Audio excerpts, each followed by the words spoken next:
Equality is good business. From the moment you get up to the end of your day, the Human Rights Campaign has had an impact on the brands you love. HRC's Corporate Equality Index rates workplaces on their commitment to policies and benefits for LGBTQ workers. From cereal to cell phones, soap to social media, tractors to tax preparation, the CEI touches every industry and sector. HRC started the Corporate Equality Index 19 years ago and rated 319 companies with just 13 top scorers. This year, the CEI rated 1,142 companies with an incredible 767 scoring top marks.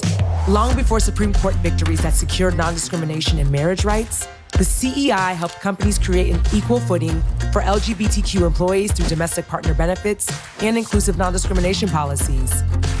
Today, 99.7% of CEI-rated companies have non-discrimination policies that include explicit protections for employees on the basis of sexual orientation and gender identity, and 78% have domestic partner benefits for same and different-sex couples.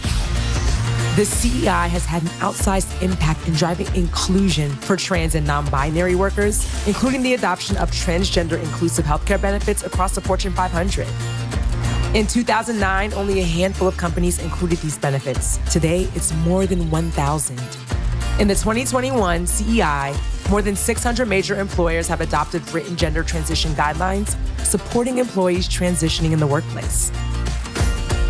This year, the 767 companies scoring 100 and earning the designation of Best Places to Work for LGBTQ equality employ over 13 million American workers, have operations in all 50 states, and represent trillions of dollars in revenue. When LGBTQ employees feel welcomed and respected, employers will attract and keep the best workforce. And that's just good business. Welcome, everyone. My name is Beck Bailey, and I'm Director of the Workplace Equality Program at the Human Rights Campaign. My pronouns are he and him. Thank you so much for joining us today to celebrate the release of the 19th Annual Corporate Equality Index. The CEI benchmarks progress in the adoption of policies, practices, and benefits supporting lesbian, gay, bisexual, transgender, and queer employees. We appreciate your commitment to creating more inclusive businesses for everyone, including LGBTQ workers and customers. Thanks so much for being a part of the 2021 CEI launch and sharing the virtual stage with us today. My name is Raina Nelson, and I'm the manager of the Workplace Equality Program here at the Human Rights Campaign, and I use they, them pronouns. I'd also like to thank all of you for joining us today to celebrate this important milestone to support and advance equality and inclusion of LGBTQ employees in your workplaces. This year's results speak not only of the unprecedented growth of the Corporate Equality Index through the years, but especially about the resiliency and commitment of the businesses driving this work to help LGBTQ employees thrive and achieve their full potential. Right, Beck? That's right, Raina. The growth and success of the CEI over the last 19 years is truly inspiring. In 2002, the CEI recognized a cohort of just 13 top scoring businesses for their efforts to promote LGBTQ workplace inclusion. 19 years later, we are proud to announce the number of best places to work for LGBTQ equality has increased to 767.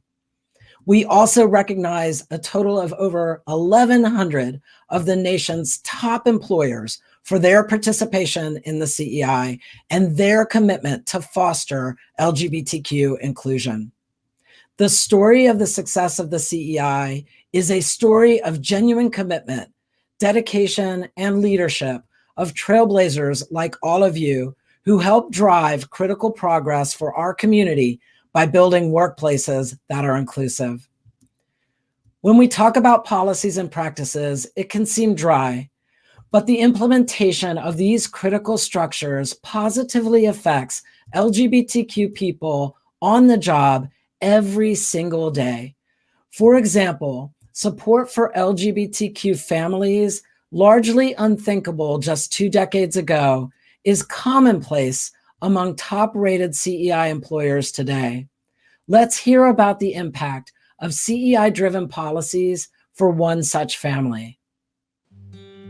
In 2019, my husband Orlando and I were lucky enough to receive the placement of two adorable boys, 3 and 6 years old, Sebastian and Joey, as foster kids in our home. In just 1 year, we were able to achieve adoption. In August of 2020, in the middle of the pandemic, we were able to adopt these beautiful boys. Sebastian became Sebastian Ocañas and Joey became Joey Ray Ocañas. I can't tell you how important it was to not only get the literal support from my employer, as in family leave, but also to get just waves and waves of hugs, virtual hugs, and messages of support from our CEO, from my colleagues, and from my own team. But it was really important to be able to take time off. We had, although we'd been through the pandemic together, we had not really been away from work. And so family leave made it possible for me to take time off, get them ready for school, do all the paperwork changes that we had to work on as a new family, and just spend time together without me having to go to work. And because it's official family leave, I didn't take it all in the middle of the pandemic. I saved some for when school is over this coming summer, and we'll do some real trips, hopefully, now that the pandemic is hopefully subsiding and vaccinations are becoming the norm. But it just has been amazing for me to have my employer actually offer the same benefits to me that get offered to even my team members that are having birth children. It's been fantastic, and we're now a very big, happy family. The story of Ray and his beautiful family and the support of his employer, BBVA, is just one example of the direct impact of the LGBT-inclusive policies, practices, and benefits we've been driving with the Corporate Equality Index over the last 2 decades. As Ray mentioned, this last year has been different in some ways, though. Raina, I'm thinking about the challenges we've all faced in 2020 with the pandemic and the work we do to support companies in their LGBTQ inclusion efforts. What are some of the most important takeaways from 2020 for you? Yeah, a recurring theme of this year's participants was resilience. Some companies experienced financial struggles, trimming resources, and forcing layoffs. Despite these setbacks and challenges, companies remained engaged with their LGBTQ employees and the broader community in a variety of ways. From virtual pride events and conferences to online ERG programming and social media engagement, CEI participants leaned into their commitment to the community. Flexibility was also a key takeaway this past year.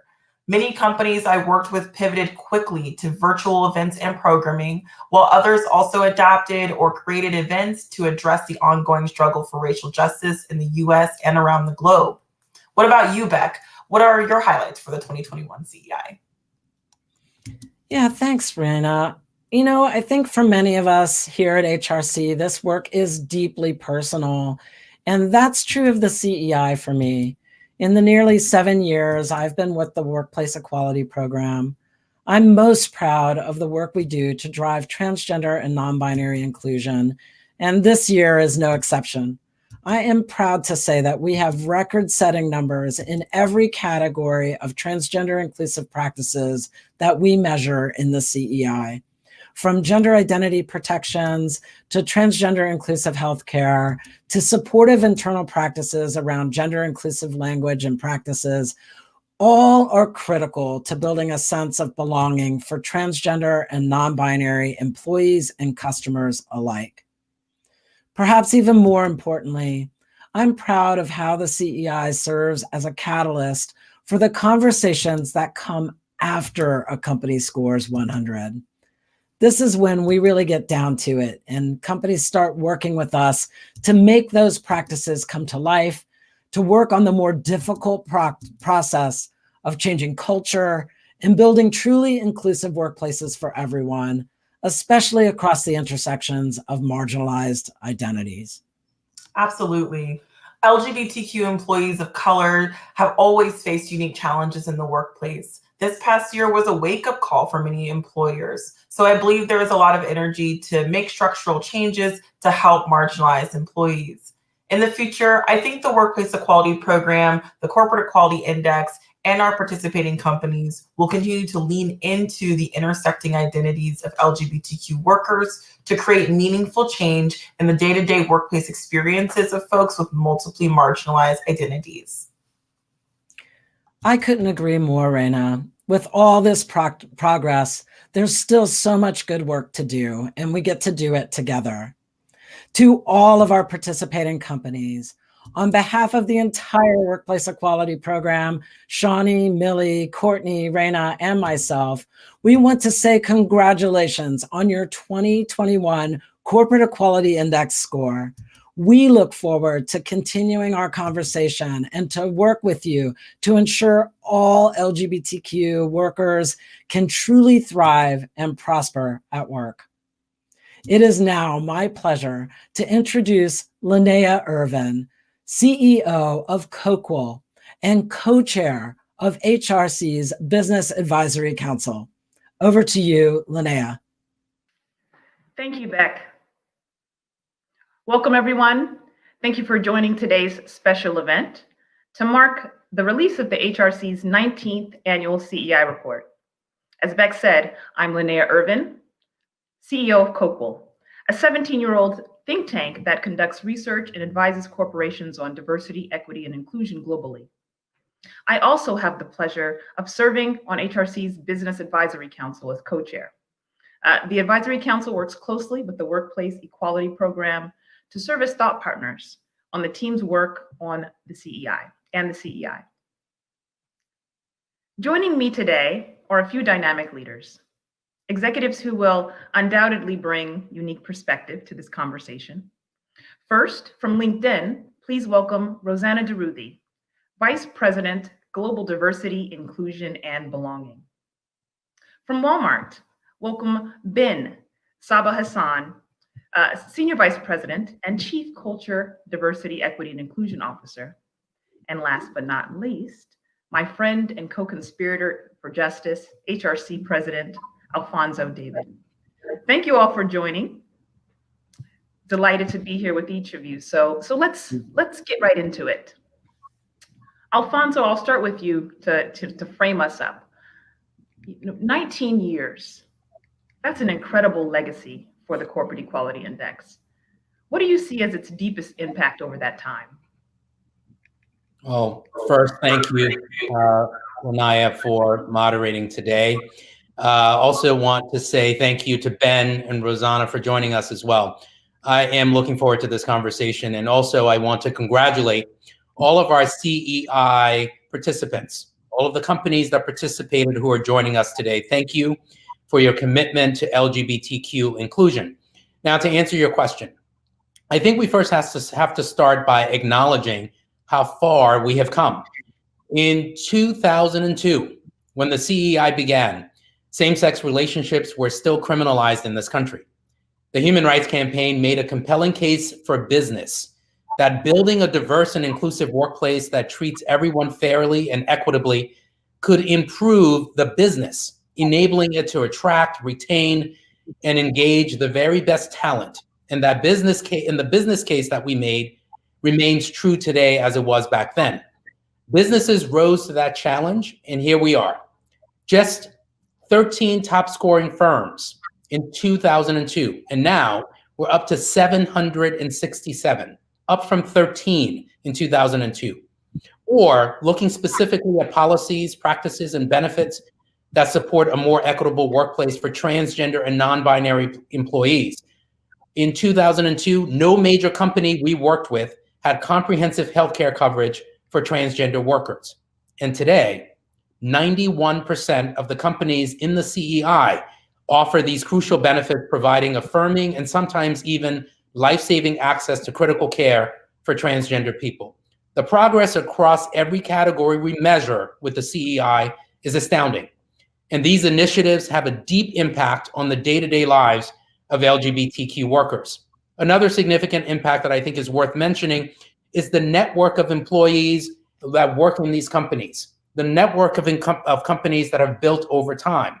The CEI serves as an entry point for a larger relationship with the Human Rights Campaign and the LGBTQ community. And from that network, we have been able to build a powerful coalition of fair-minded companies to drive greater equality for LGBTQ people. CEI-rated companies have worked with the Human Rights Campaign to express their support for equality, from marriage equality before the Supreme Court in the Obergefell case, to the rights of transgender youth to access gender-appropriate facilities in the Gavin Grimm case, to the rights of loving LGBTQ homes to foster and adopt in the Fulton case. We've seen this happen over and over again. Fair-minded employers have worked with the Human Rights Campaign to take a direct action to support LGBTQ workers and their families. And that, for me, is the true impact of the Corporate Equality Index. Thank you for that, Alfonso. I mean, we've seen tremendous progress, and it's important for us to acknowledge the engagement of these stakeholders, this community, our corporate network over the years. Rosanna, Ben, from a company lens, how does or how has the CEI informed the work that you do? You know, launching into it first, Alfonso, I think what you said is so important and so valuable in understanding that for a company like LinkedIn and so many of our peers, our ability to not only have an entry point, but to have a benchmark for what it is to create an inclusive environment for our LGBTQ plus employees. And in creating that kind of environment, to create experiences for employees, for our members on the platform that regards who they are, that respects who they are, and affirms that identity. And so when I look at the CEI, it's not a survey we're completing, it's actually a measure of how we're continuing to deepen our relationship, our understanding of the community, and creating a compelling partnership with the community to provide products and experiences that can be enjoyed because they genuinely value and appreciate our authenticity as individuals.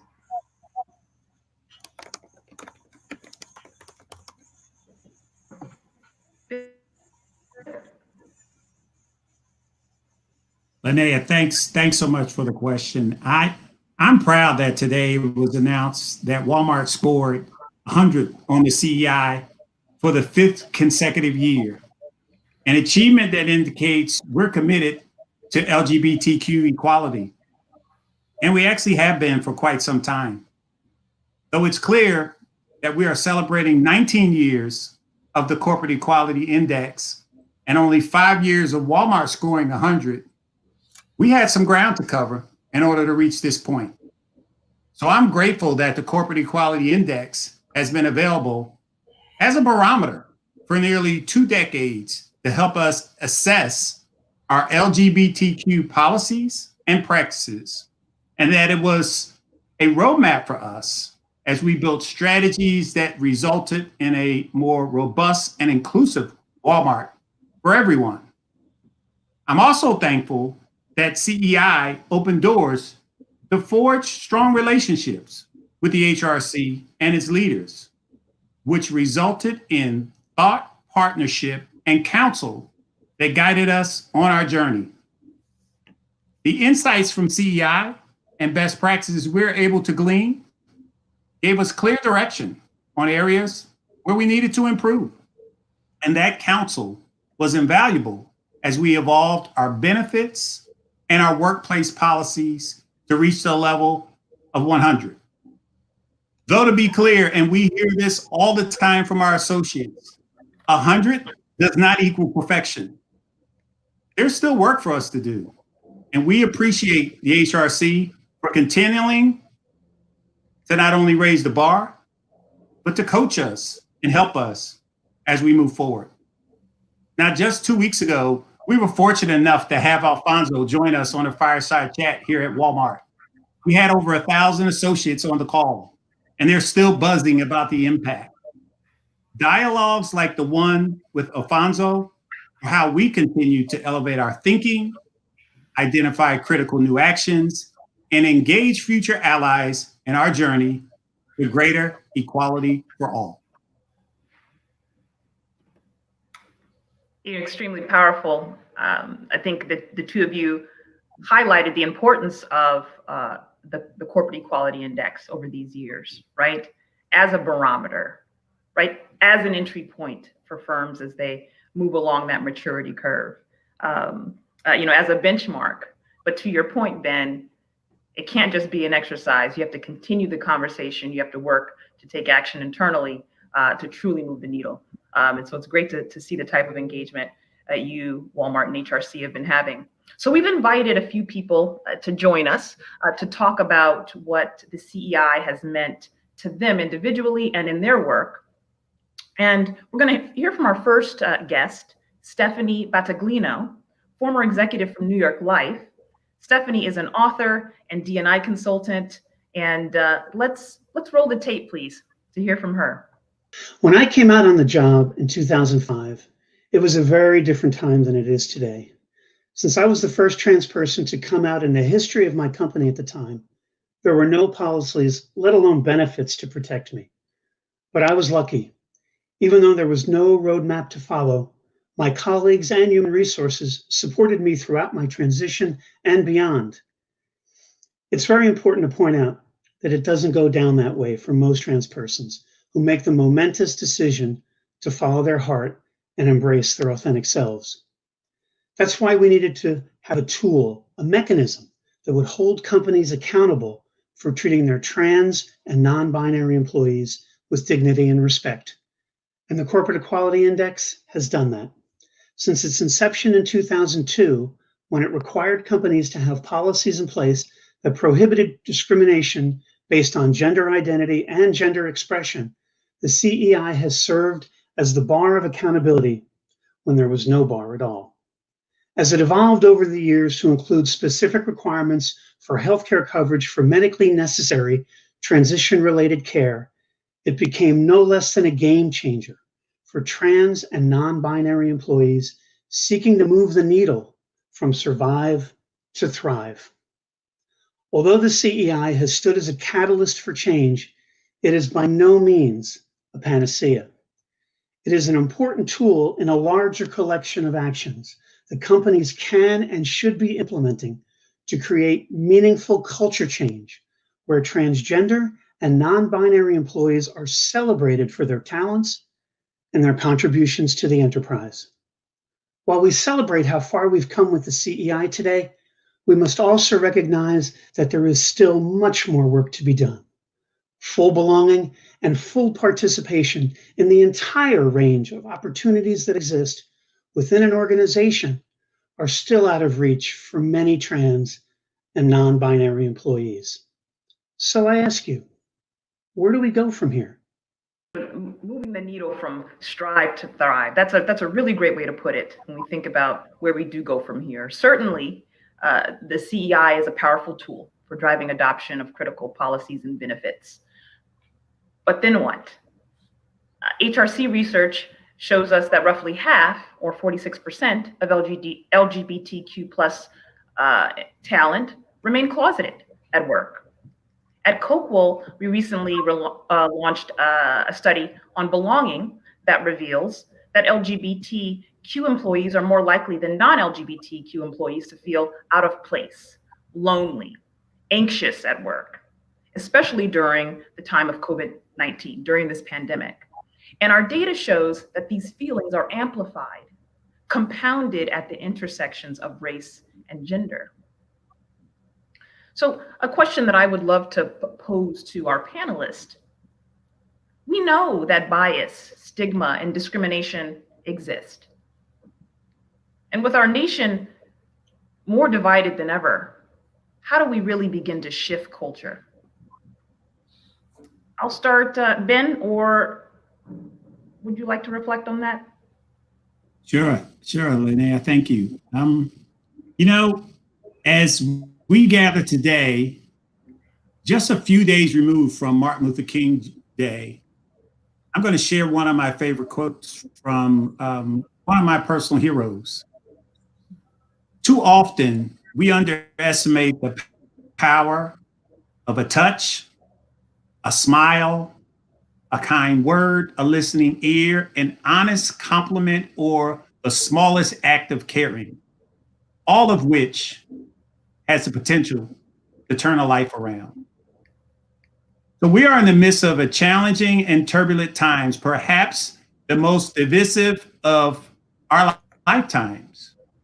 Yet Dr. King gives us a simple yet powerful formula for how each of us can cut through the strife and spark authentic connection in the smallest yet most significant of ways. So when I think about how this applies to the LGBTQ community and workplace culture, my mind immediately goes to pronouns.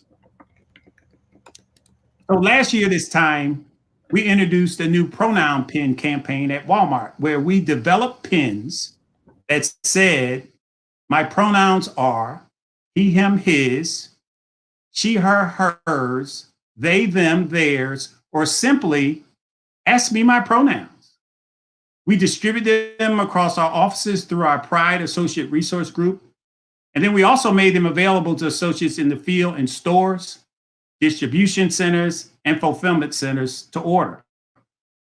We quickly began to see stories and pictures posted on our internal workplace social media about the powerful impact these pins were having on sparking curious and courageous conversations and fostering a culture of greater inclusion.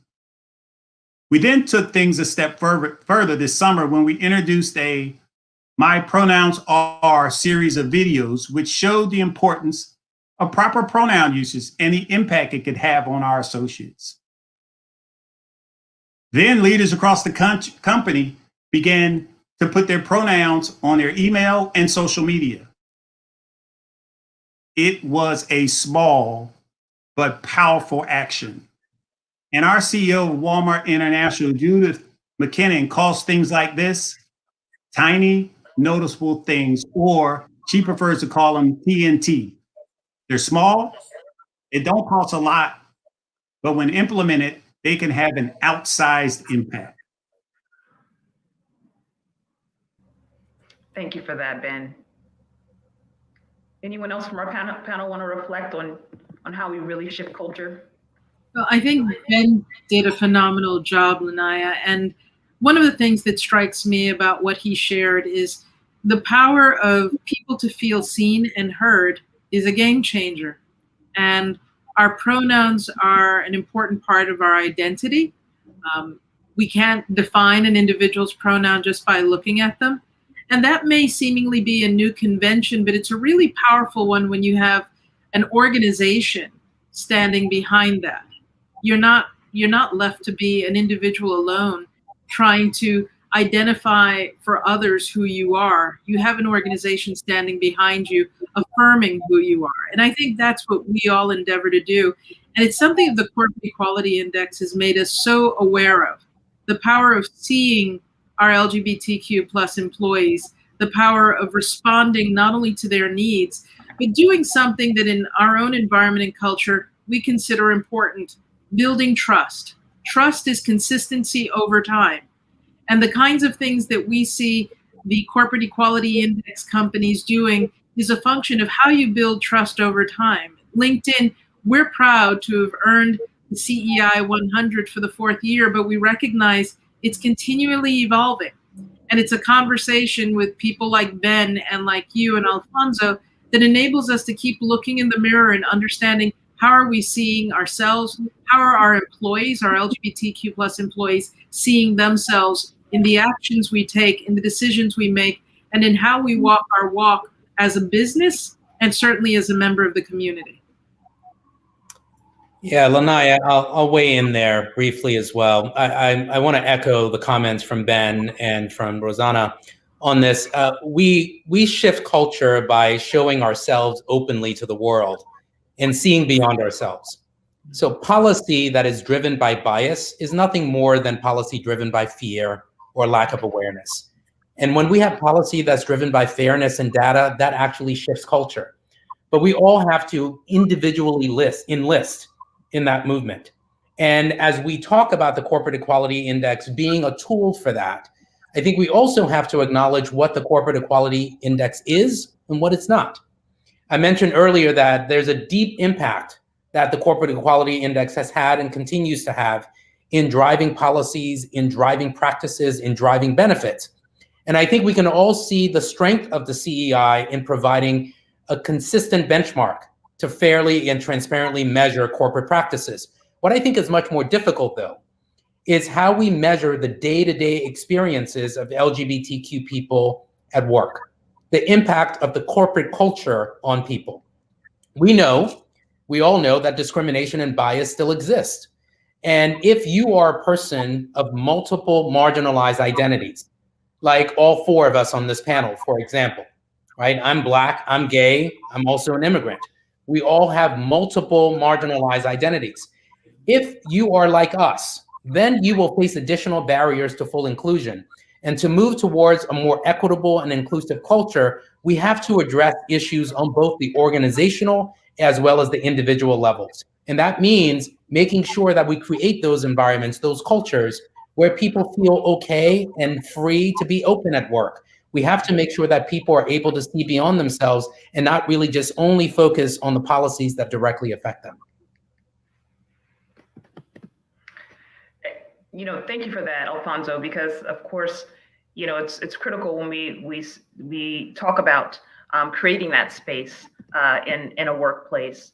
And much of that, for those of us who do have identities that cross multiple intersections, but more broadly in the LGBT community and our partners within the workplace, just underpins the importance of allyship in this moment, especially in this current context. And so I want to talk a little bit about allyship.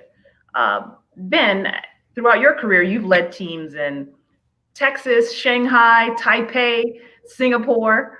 What are some of the challenges to greater allyship, within corporate spaces, and opportunities that you've experienced, thinking about your own personal allyship, both in domestic and global contexts? Yeah, Linnea, thanks so much for the question. I think if the current social discourse has taught us anything, it's that phrases like, I don't see color, or all lives matter, they're not part of the solution.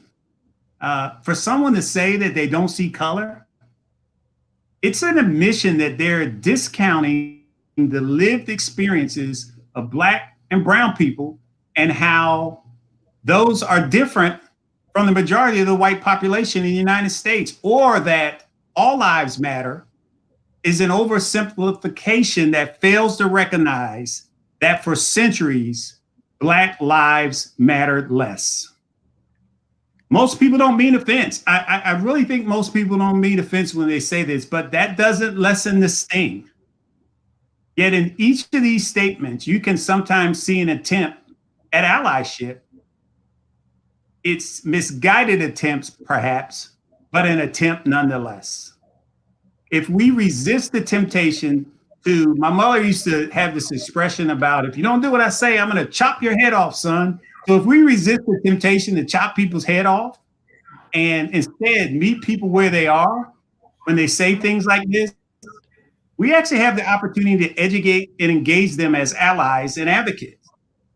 We ultimately must recognize and make space for people who are different than us. It's the only way we're going to move beyond the current division and find unity. But that also often starts with acknowledging what we have in common. And I believe that is our shared humanity. So as I've traveled and worked around the globe, I've been blessed. For a kid who grew up in the inner city in North Philly, I had the fortune to meet different people from all walks of life. I've been invited into their homes of these international colleagues. And here's what I found that is fundamental. They literally all want the same things. They want to be treated respectfully. They want to have the opportunity to do meaningful work. And they want to build a better life for themselves and for the generations that are coming behind them. If we can remember that, we're so much better positioned then to recognize and accept what we may have different in experiences, but we can also relate to each other and achieve things together. For me, it starts with this notion of respect, one of the cultural values at Walmart. I think that's why Walmart Chile and Walmart Mexico have also scored 100 on their own HRC index, making Walmart one of only 11 companies that have scored 11 on all three of those benchmarks in 2020. So I'll close with this, Linnea. Respect for the individual is a universal value around the world. And if we commit to leading in a respectful way, then we have the potential to make equity and equality a natural outcome for all. Thank you for that. The respect for the individual is key. I think if we can center ourselves in that respect, I'd imagine we'd be able to foster a greater sense of belonging for everyone. And I do like the idea of acknowledging what we have in common first. I think that's important. But it's also important to note, I often find that the truest forms of allyship come with a bit of discomfort, right? When you say all lives matter or these other things, or you kind of discount the experiences of others across lines of difference, sometimes that's easier than sitting in the discomfort of what you don't know, right? And hearing and listening to the varied experiences of those who are different from you. But that's a really, really powerful statement and framing. Allyship comes in more than one form. There's the allyship of individuals, like Ben and their roles as leaders, but also there's allyship of companies to the greater LGBTQ community. In the CEI, we measure this as part of the external engagement score. So now, let's hear from our second guest, Ella Slade, who is a global LGBTQ+ leader at IBM. Let's roll the tape and hear from them. Hi, my name's Ella Slade. My pronouns are they and them. I work at IBM as the global LGBT+ leader within HR. As part of my role, I am responsible for completing the HRC Corporate Equality Index every year. And one of the things that I find most useful about the index, personally for me in my global role, is around the advocacy piece. So I find coming up with examples of where we have demonstrated our advocacy or where we have done things, either lobbying for or against LGBT+ related legislation. Each year being kind of posed with that question and really making me think about, okay, what have we done this past year and what do I need to make sure we're staying on top of for this coming year has been incredibly useful. Obviously, we've been incredibly active in the US when it comes to our lobbying and our activism, but I think there are so many countries outside of the US where over the past few years we've wanted to have focused on increasing our level of support. I know there are many countries where they're certainly having a lot of challenges and a lot of difficulties that we've been involved in and been working with our local teams, which has been really fantastic. So one thing that I guess I'd like to understand from the panel or just get your opinion on is, in your opinion and from your perspective, what countries do you think or what areas are of the most concern right now when it comes to LGBT+ rights? Where should we really be targeting our focus? I would say that there are three critical areas of action that we need leadership of the business community to drive equality. As I sit in this role as the president of the Human Rights Campaign, as you know, we're the largest LGBTQ civil rights organization in the country, and our ultimate goal is to drive equality, both here in the United States and globally. So one of the critical areas of action, I think, is the Equality Act. The Equality Act is federal civil rights legislation that will secure uniform federal protections on the basis of sexual orientation and gender identity for LGBTQ people. This piece of legislation passed the House in 2019, is going to be reintroduced this year with President Biden and Vice President Harris, as well as new leadership in the Senate. We have a real opportunity to advance this bill this year, and it's a priority for the administration. It is also a priority for the Human Rights Campaign. At this point, we have more than 320 companies that are currently members of our business coalition for the Equality Act. I would like to see that number grow significantly before the legislation advances over the next month or so. The second area I think is worth highlighting is with respect to anti-equality work. Just as we experience progress, we also experience backlash. And it's part of the cycle of change in our country, unfortunately, as we as those opposed to full equality struggle to maintain their power. So as our community gains important protections like employment protection afforded by the Supreme Court in the Bostock decision, opponents of equality are active across many states, introducing harmful anti-LGBTQ, and specifically anti-transgender legislation. We need businesses to join with us to express their opposition to those bills. And then finally, I would say in the state of LGBTQ equality around the globe, it's uneven and it's complex. Some places lead the United States. Some places lag. Some have criminalization laws and even the death penalty for LGBTQ people. This year, I have the privilege of sitting on the Global Futures Council of the World Economic Forum, where we are examining the path ahead as businesses to commit to advancing social justice across the globe. In addition to that, we have joined in partnership with Clifford Chance, which is a global law firm, to advance critical impact litigation to secure the rights of LGBTQ people. For me, one thing is certain as you look at these three priorities that I outlined, multinational businesses have to use their voices and their power as global citizens to educate, to inform, and to advance the global dialogue on LGBTQ inclusion. And I would say in these three areas, we have an opportunity for real change. Thank you for that, offering a very clear roadmap for ways companies can at least focus that energy in advocating for LGBTQ public policy this year and beyond. Now, this type of just business advocacy in general and in many ways is a tangible extension of a company's values, right? And its commitment to inclusion, to equity. On the back of 2020, as we face compounding crises, a global health pandemic, severe economic recession, the current reckoning on race, the need to understand and address inequity faced by people living at the intersections of multiple marginalized identities, domestically and globally, seems to be more urgent than ever.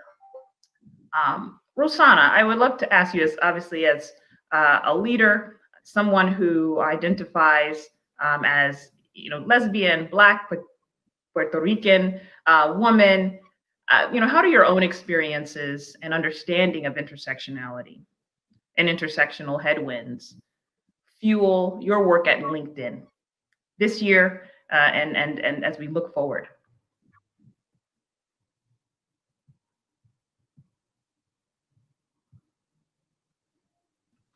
It's a great question, Lanaya. It's not possible for me to separate my personal identity from what I do professionally. And as a human being, like everyone else, I'm complex.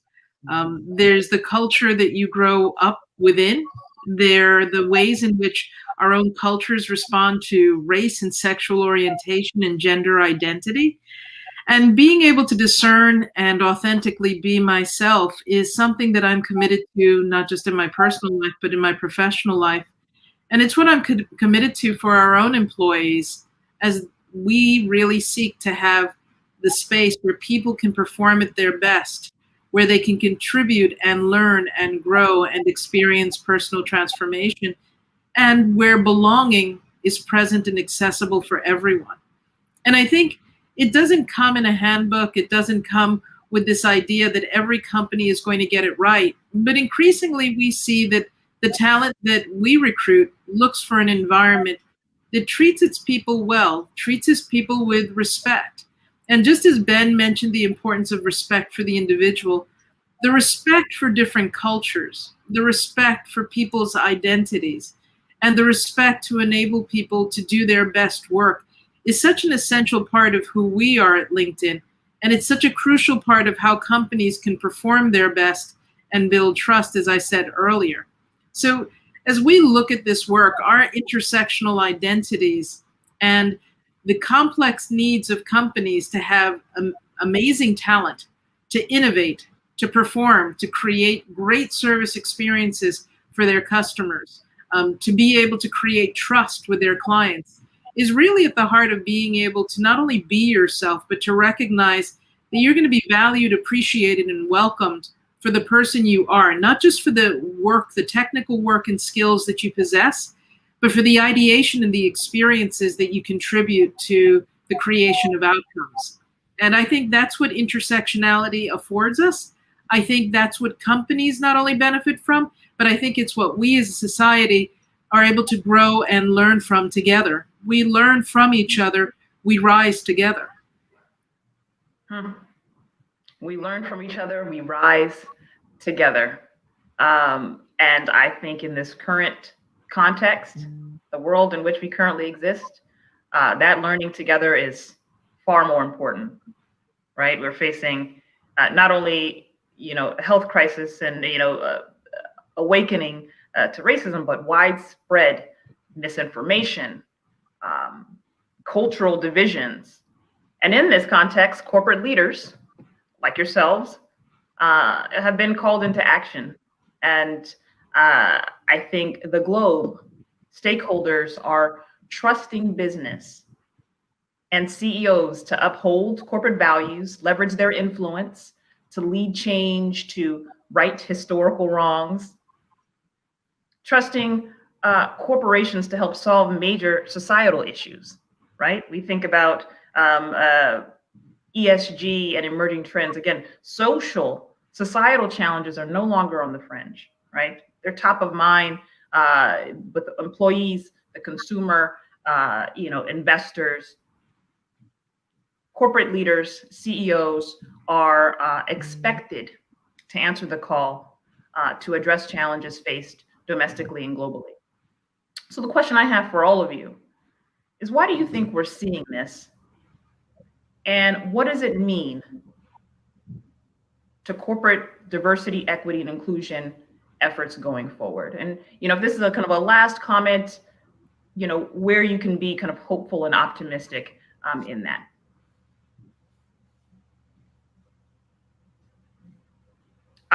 Maybe we start with Ben. Ben, I would love to get your perspective on this. Sure. Thanks, Linnea. As I think about your question, these are the thoughts that come to mind. So there's actually a Walmart store within 10 miles of 90% of the US population. And we literally serve hundreds of millions of customers every week in our stores, in our clubs.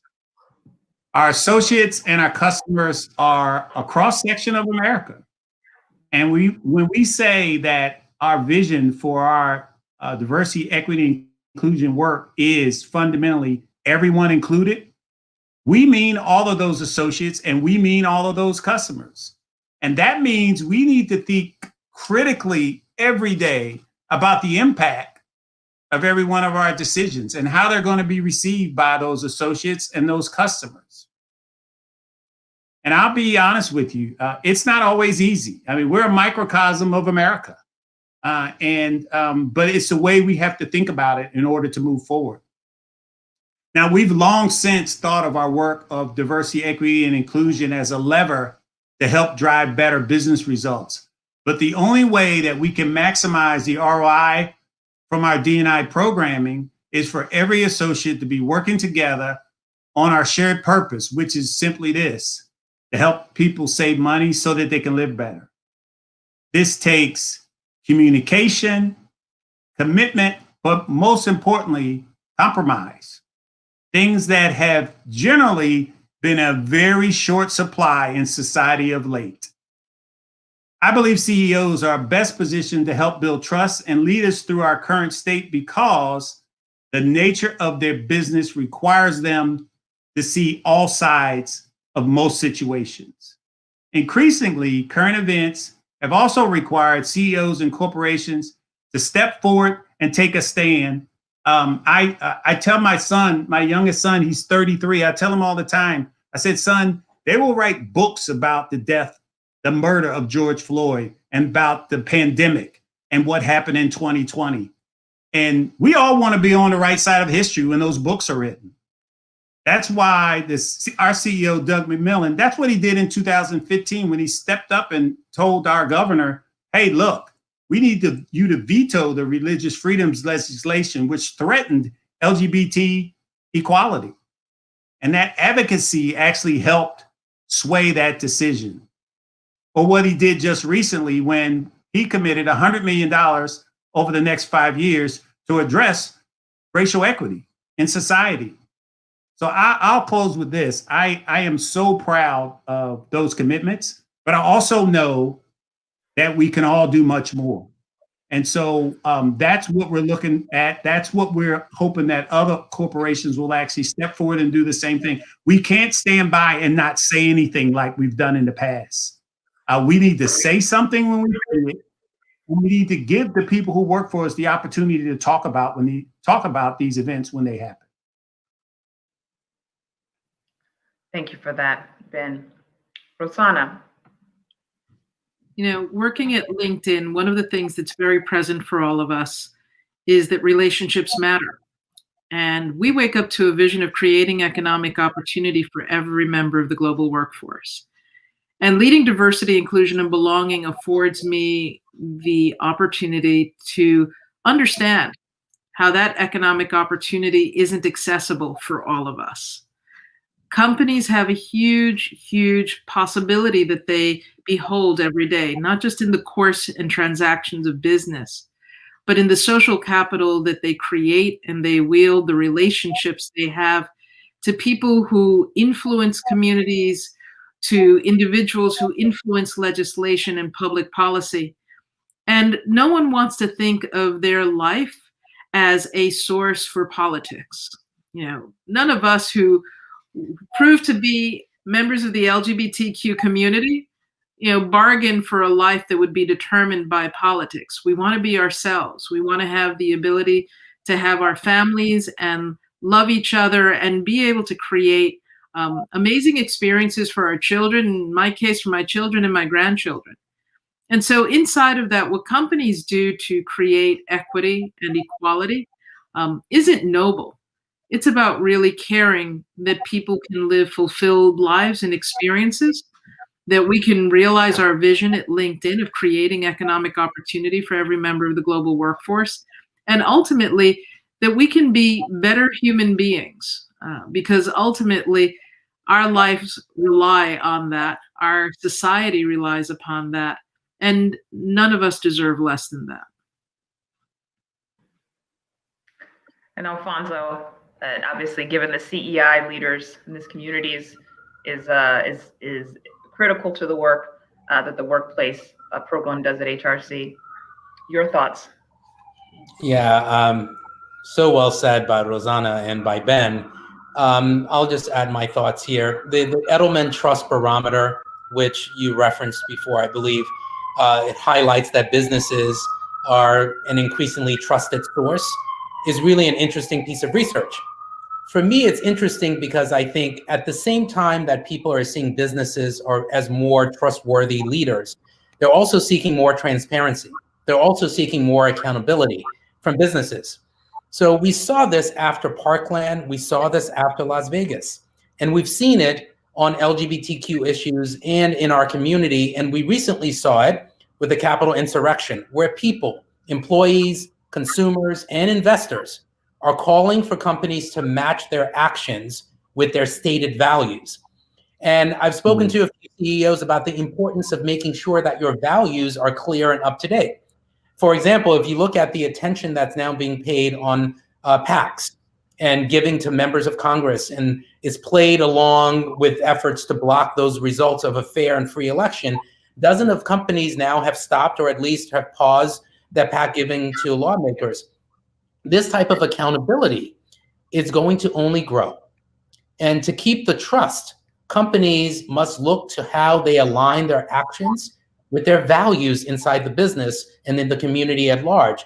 For example, it will not be enough just to simply have an LGBTQ-inclusive workplace policy or an inclusive practice if you do not also address anti-LGBTQ legislation in your state. It will also not be enough to release a statement on anti-racism if you do not have a board or executive leadership that includes people of color and more accurately represents the diversity of this nation. So the path forward means that businesses have to address structural racism. They have to address homophobia. sexism, transphobia, to create a more inclusive and equitable space inside of the business, and they must be good and socially responsible global citizens.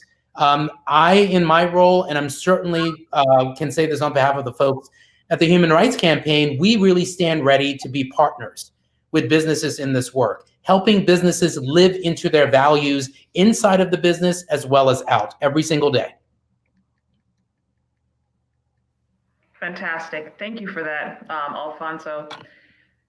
Whew. Well, this has been an extraordinary exchange of ideas, right? From Alfonso, we heard we have to individually invest and enlist in this movement, right? Ben said we have to spark a connection, an authentic connection in our workplaces.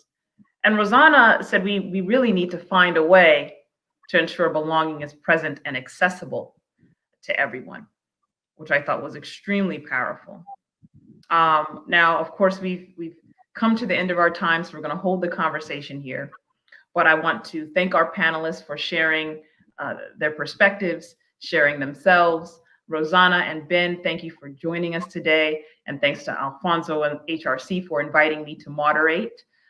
Together, HRC, Cokewool, LinkedIn, Walmart, and the entire CEI business community, I have no doubt we will all press ahead, continue this journey forward to create more inclusive and an equitable workplace for everyone. Thank you for your time. With that, I will hand things over to Mr. Jay Brown. Wow, what a fantastic dialogue. Hi, everyone. My name is Jay Brown, and I am the Senior Vice President of Programs, Research, and Training here at the Human Rights Campaign Foundation. My pronouns are he and him. Please join me in thanking our special guests today. Rosanna DeRuthi of LinkedIn, and to Ben Hassan from Walmart for sharing their thought leadership. Linnea Irvin for their time and moderation skills. To Rayo Cañas, Ella Slade, and Stephanie Battaglino for sharing their experiences and perspectives. And of course, to HRC's own Alfonso David for his leadership and support. At the HRC Foundation, we improve the lives of LGBTQ people by working to increase understanding and encouraging the adoption of LGBTQ-inclusive policies and practices. We build support for LGBTQ people among families and friends, coworkers and employers, pastors, parishioners, doctors and teachers, neighbors, and the general public. Through our programs and projects, we are enhancing the lived experiences of LGBTQ people and their families as we change hearts and minds across America and around the globe. The Corporate Equality Index is just one part of the work we do and of the work of the Workplace Equality Program team. In addition to the index, the team provides consultative support, best practice guidance, and educational resources to the over 1,100 companies participating in the CEI. As a trans man, I am especially grateful for all the team has and continues to do to advance critical protections and benefits for trans workers in the US and around the globe. Behind every CEI score are countless hours of support to help companies achieve their ratings. And then, some might say, the real work begins as we support employers in implementing best practices and driving culture change. I'd like to acknowledge the entire team, Beck, Shawnee, Millie, Raina, and Courtney, for the work they do day in and day out to improve the lives and livelihoods of LGBTQ people. Lastly, the CEI would not be possible without your commitment. To the diversity and inclusion leaders, HR practitioners, employee resource group members, and the executive champions that work each year to complete the survey, thank you. Because of you, lesbian, gay, bisexual, transgender, and queer workers can come to work each day knowing that their employer has made a clear commitment to their welfare and to their success. To all of our participating companies, thank you for your unwavering commitment to LGBTQ inclusion, and congratulations on your score. We look forward to continuing the journey together to ensure that LGBTQ workers are supported by inclusive and equitable policies and practices so that they can truly thrive. Thank you.